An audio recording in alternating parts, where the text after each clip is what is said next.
È una schifezza proprio, veramente, no, non sono d'accordo. Sarebbe da prenderli e dargliene 4. C'è tanta gente ignorante purtroppo a questo mondo e non sanno cosa fare per divertirsi o per prendere queste cavolate, io dico, che non si dovrebbero fare. Quel Gesù bambino impiccato nel presepe allestito in Piazza Berto è stata una pessima cartolina di Natale per tutti i moglianesi. A fare la scoperta una signora residente in zona che si è trovata di fronte anche a una serie di bicchieri di plastica rovesciati. Sciolto il cappio al collo, la statuina è stata subito rimessa al suo posto, mentre sono arrivati anche i carabinieri, pur non essendoci un'ipotesi di reato specifica.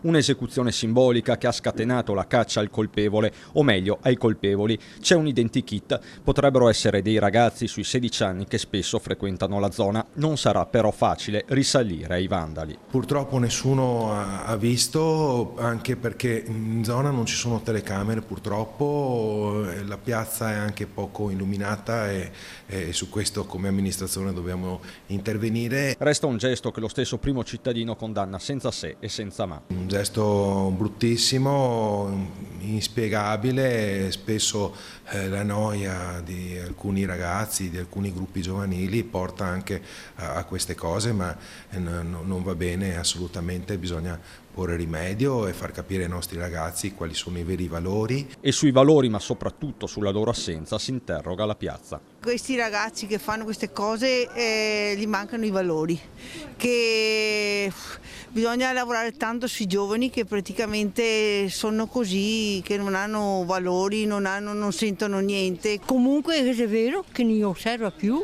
i valori della Chiesa e tante altre cose. Bruttissima, ma scherziamo, tutte le cose, ma scherziamo, ma anche per rispetto siamo diventati cosa? Bruttissimi, sinceramente ci sono rimasta molto male anche io.